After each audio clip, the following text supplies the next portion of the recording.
Bienvenue à notre 8e jour de notre cours Diversité et Inclusion 101. Aujourd'hui, nous parlerons des préjugés implicites dans le système judiciaire et policier.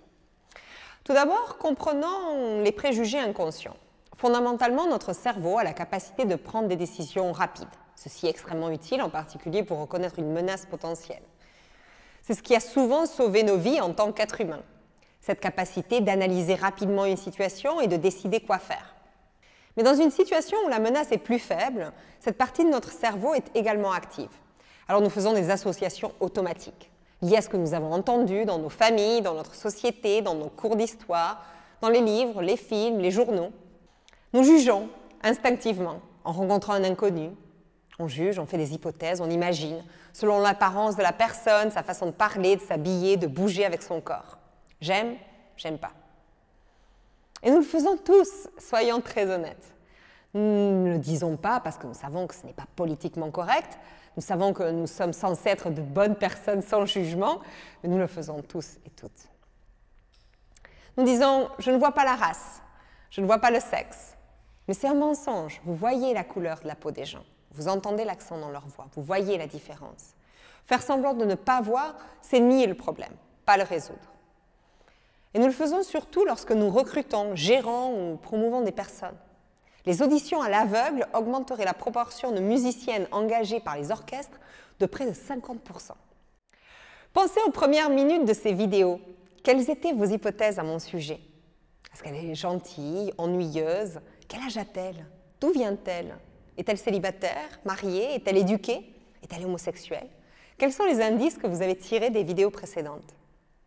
Parce qu'une tendance est de se sentir plus à l'aise avec des gens qui nous ressemblent, qui parlent comme nous, qui ont étudié, là nous avons étudié, qui appartiennent à la même classe sociale, qui ont la même couleur de peau. Nous supposons que nous nous entendrons mieux, que ce sera plus rapide, plus fluide, nous ne serons pas contestés. Si vous le pouvez, prenez votre journal et arrêtez cette vidéo après chacune des questions suivantes. Quelle est la première chose qui vous vient à l'esprit lorsque vous voyez ou entendez un homme à la voix aiguë et à la gestuelle typiquement féminine? Une femme pilote dans votre avion, une personne transgenre, une femme portant un hijab ou un niqab, une présentatrice télé avec un accent provincial, une personne en fauteuil roulant ou des personnes parlant le langage des signes. En juin 2020, le défenseur des droits a dénoncé la dimension systémique des discriminations en France.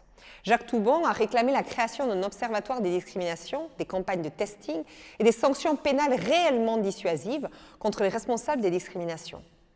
Le rapport intitulé « Discrimination et origine, l'urgence d'agir » pointe ainsi du doigt l'insuffisance des politiques publiques en la matière. Effacées au profit de la promotion de la diversité ou des enjeux de sécurité, de laïcité ou de lutte contre la haine.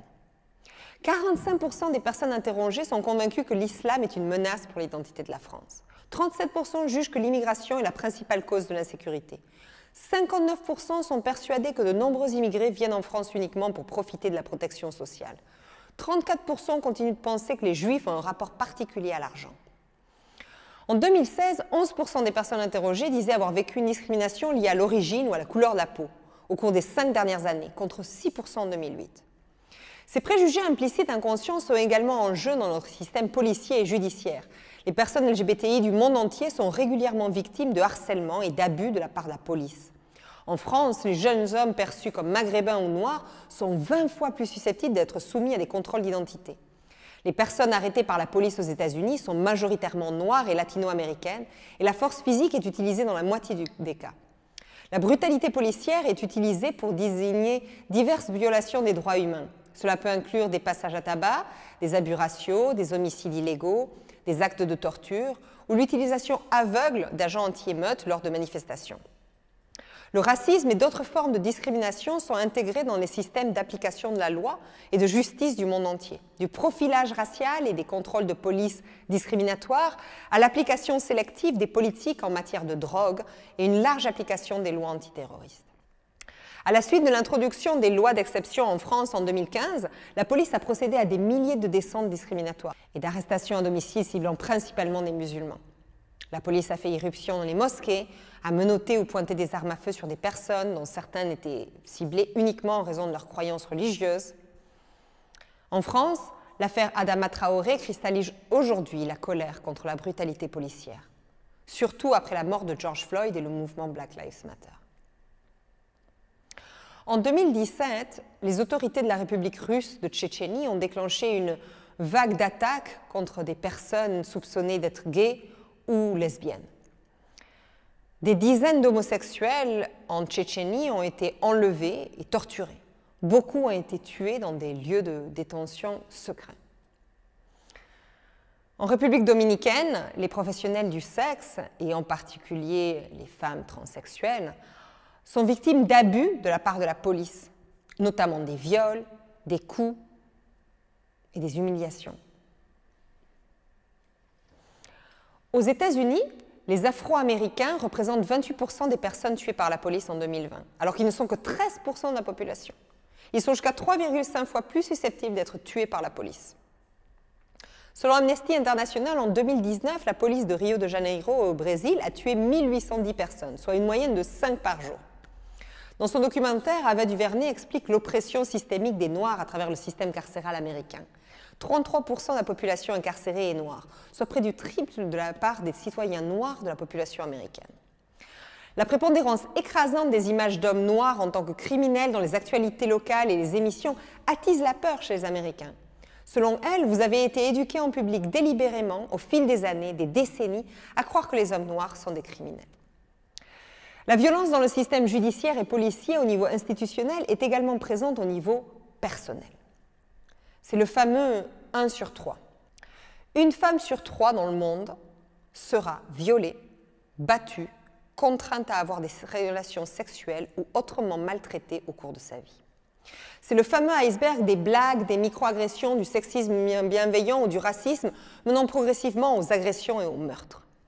On estime que 35% des femmes dans le monde ont été victimes de violences physiques et ou sexuelles de la part d'un partenaire ou ex-partenaire à un moment de leur vie. La probabilité de perpétrer des violences physiques était plus de 3 fois plus élevée chez les hommes qui avaient vu leur père battre leur mère pendant l'enfance. 58% des féminicides sont perpétrés par des partenaires intimes ou des membres de la famille, ce qui signifie que 137 femmes à travers le monde sont tuées chaque jour par un membre de leur propre famille. C'est ce qu'on appelle la guerre silencieuse.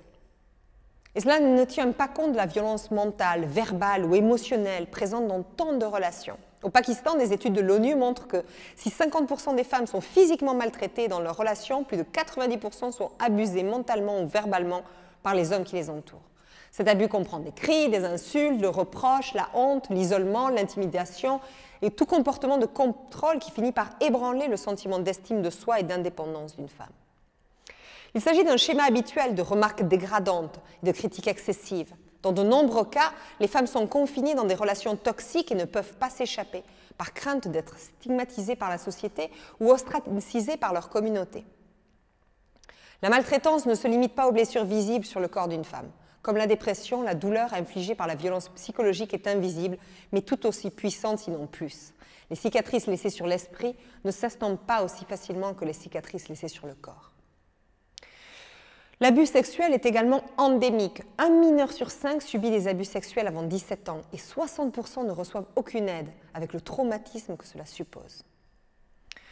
Vivre dans un système de domination signifie pour une grande majorité de la population endurer une violence constante ou la peur de la violence.